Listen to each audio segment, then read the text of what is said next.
When we talk about Michael Jackson and Prince, it's easy to think of it as just another celebrity feud. But what if I told you their rivalry was way, way bigger than that? What if their competition was the very thing that shaped pop music as we know it? Let's get into it. See, this quote right here, it nails it. This is the whole idea we're diving into. The constant back and forth between these two wasn't just about who sold more records. It was about raising the bar for literally everyone. It forced both of them and the entire industry to get more creative, more ambitious, and it all started because they saw the world in completely different ways. And this comparison, it just perfectly sets the stage. Over here, you've got Michael Jackson, this massive, perfectly oiled industrial machine, creating a cultural revolution from inside the system. And on the other side, Prince, the ultimate artistic rebel. His entire career felt like one long, glorious act of defiance against that exact same system. We're talking two geniuses with two totally opposite game plans. So that brings us to our first major battleground. How do you even define success? Was it about sheer scale, about conquering the entire globe? Or was it about influence, about changing the rules of the game for every artist that would come after you? It's a great question, right?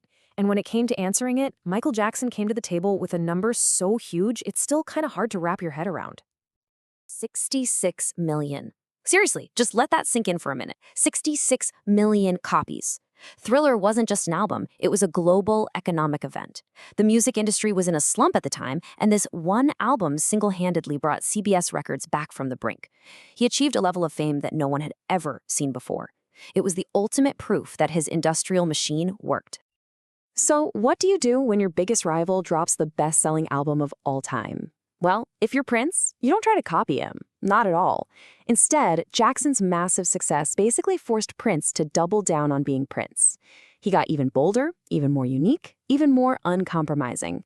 Michael set the bar for how big you could get. Prince responded by setting the bar for how original you could be.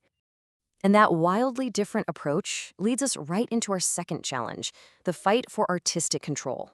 And here, the contrast is just incredible.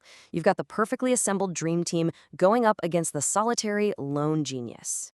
So Michael Jackson was the ultimate collaborator. I mean, he brought in the absolute best in the business, including the legendary Quincy Jones, to craft this perfectly polished sound that set a new global standard. But Prince, he was a one-man army. The guy famously played 27 different instruments on his debut album. He wrote, produced, and performed almost everything himself. It wasn't just a style choice. It was a clash of philosophies. Is perfection achieved by a team of masters, or does it come from one singular, unfiltered vision? Now, for our third challenge, things get really interesting, because for all their differences, their paths actually converged on one really important battlefield, breaking down the racial barriers at MTV. You have to remember, when MTV first launched, its playlist was, to put it mildly, not very diverse. It was basically all white rock artists. But in early 1983, a crack started to appear in that wall. Prince's Little Red Corvette became one of the first videos by a black artist to get played, a lot. And then, just a month or so later, Michael Jackson's Billie Jean didn't just crack the wall, it blew the doors clean off. It forever broke the color barrier at MTV. It's like Prince picked the lock and Michael kicked the door down. That victory, though, leads us straight into their fourth and maybe most direct point of conflict, the corporate war. This is where one of them became the system's biggest asset, and the other became its greatest rebel. As we saw with Thriller, Michael's success was great for the big record labels. He worked with the corporate machine to achieve that maximum global impact. But Prince? He saw that same machine as a cage. He was so incredibly prolific, he was always writing and recording, that he was actually seen as a threat to the industry's business model. They wanted to release one album every couple of years. Prince had vaults full of music ready to go. So, naturally, the ultimate rebel was on a collision course with his label. And that collision course led to one of the most iconic acts of rebellion in music history. He changed his name to a symbol. But this wasn't just some artsy move. Oh no. It was a brilliant legal strategy against Warner Bros. To get control over his own work. He was basically saying, you own the name Prince? Fine. I'm not Prince anymore. It was a huge declaration of independence, and it set the stage for so many artists fighting for their own freedom. Okay, so all of this, the sales, the control, the corporate fights, it all culminates in our final challenge, the spectacle. And this wasn't a single event. This was a constant, never-ending cycle of one-upsmanship that pushed both of them to become the greatest live performers on the planet. It's like they were a creative mirror for each other. You just can't talk about one without the other. Prince's raw, unpredictable, genius-level musicianship on stage meant Michael could never get complacent. He always had to be sharper.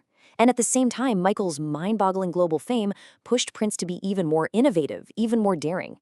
They were locked in this incredible creative duel, constantly forcing each other to elevate everything: the dancing, the stagecraft, the whole show. So, at the end of the day, who really won this rivalry? The simple answer is they both did. But their victories came in two completely different arenas, creating two legacies that are both just monumental. Michael's victory was total global domination. Thriller didn't just sell albums, it fundamentally changed the industry and pop culture forever. He became the undisputed king of pop. Prince's victory, though, was one of artistic liberation. With Purple Rain and all his fights with the industry, he completely changed what an artist could be. He created the playbook for taking back control, and that's a model that still inspires people today. So one of them conquered the world as it was. The other one fought to build a new one. They both left this incredible mark on history, but their rivalry leaves us with a really fascinating question to chew on.